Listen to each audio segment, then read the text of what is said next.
كل سنة وانتم طيبين. النهاردة ان شاء الله هنبدأ وصفات نواعم العيد. هنبدأ بالبيتي فور. استنوني كل يوم هنزل لكم وصفة من وصفات العيد: كحك، بسكويت الزبدة، بسكويت الفلاحي، المعمول، القراقيش. ولو عايزة تشوفي كل الوصفات دي اشتركي في القناة ولايك وشير للوصفة عشان توصلك كل الوصفات بتاعة العيد ان شاء الله. بس النهاردة بقى هنبدأ وصفتنا، وصفة البيتي فور. بيتي فور فاخر من الآخر، مش هتجربي ولا هتحتاري، هتعملي وصفة من الآخر، ولا الحاجة هتبوظ منك ولا المقادير هتبوظ. بما ان الحاجة غالية اصلا فاحنا عايزين نمشي على الوصفة بحذافيرها. انا هديكي وصفة هتعمليها بالمكنة او بالكيس هتطلع معاكي مظبوطة جدا، كأنك جايباها من بره. كله هيسألك جايباها من محلات ايه. بصي بقى يا ستي، انا النهاردة هبتدي ايه، هقول لكم على مقادير الكيلو. كيلو دقيق من اي حاجة، يعني كيلو دقيق من البيدي فور نستخدم ايه. انا حاطه هنا 750 جرام من الزبده، كيلو الا ربع من الزبده البارده، بس خرجتها طريت شويه بحراره المطبخ بس تكون معايا بارده. هحط عليها 200 جرام من السكر البودر. 200 جرام دول يعني اقل من ربع كيلو.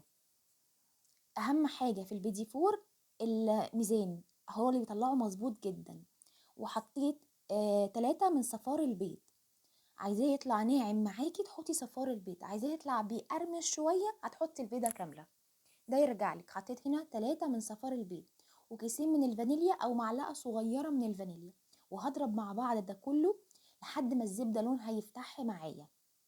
ولازم يكون البيض بحراره الغرفه عشان لو نزلتيه على الزبده هتلاقيه خرز معاكي. تمام. انا هقسم بقى المقادير بتاعه الزبده معايا دي، عشان هعمل نصه شوكولاته ونصه فانيليا. انا قسمت الكيلو الدقيق على نصين، نص في الطبق ده ونص في الطبق ده.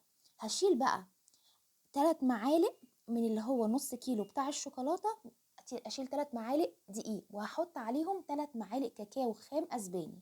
تمام، موجوده عند كل العطارين دلوقتي. هتقولوا عايزه ب10 جنيه ب5 جنيه اللي انت عايزاه. هنقلب ده كله مع بعض، وحطيت ذره من الملح هنا وذره من الملح هنا. انا ما بستخدمش بيكنج باودر. ليه بقى؟ عشان انا ضربت البيض والزبده كويس جدا، فدول هيساعدوني على هشاشه البيدي فور ومش هيبقى مكتوم معايا خالص.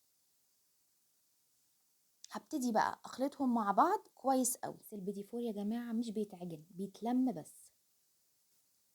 المقادير دي انا عاملاها للمكنه، تقدري تعمليها للكيس. هتعملي ايه بقى في الكيس؟ هشيل من كل طبق من الدقيق ده معلقتين بس من الدقيق، معلقتين او 3 اللي هو يبقى طري معاكي ينزل في الكيس بسهولة.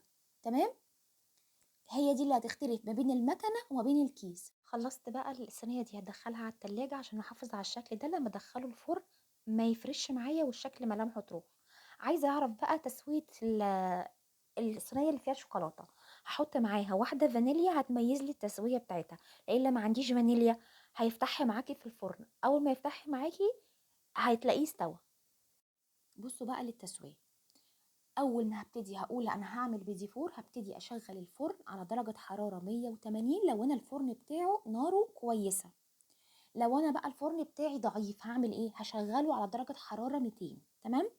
هدخل البيدي فور ياخد تسوية، بياخد من 10 ل 12 دقيقة بالكتير. خليكي منتبهة للبيدي فور عشان هو مش بياخد وقت في التسوية. تمام. هياخد معاكي ان شاء الله اللون الحلو اللي انت شايفاه ده.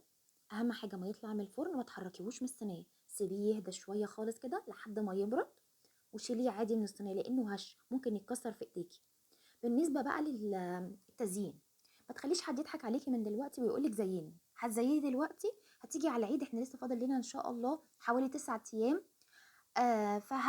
هيرطب معاكي، هيرطب معاكي وهيطرى. فحرام نبوظ كل المقادير اللي احنا عملناها دي عشان مستعجلين على التزيين. التزيين ده خليه ليله العيد او ان شاء الله كده قبليها بيوم. وبالنسبه للتخزينه، في علبه محكمه الغلق هنحط اكياس ونحط طبقات ونحط ما بين كل طبقه والتانيه كيس ونقفله. بس كده تقدري تخزني معاكي لحد 10 ايام، لحد وقت التزيين، لحد اسبوعين كمان. ما تستعجليش على تزيين البيتي فور من دلوقتي. ولو عايزين فيديو للتزيين انا ممكن اعملها لكم ان شاء الله. لو عايزين سيبولي بس في الكومنتات تحت. ويا رب تعجبكم الوصفه وتكون الوصفه كانت سهله وبسيطه على قلبكم كده. وان شاء الله انا هسيب لك المقادير في صندوق الوصف للعلامه اللي هي السهم تحت. باي باي.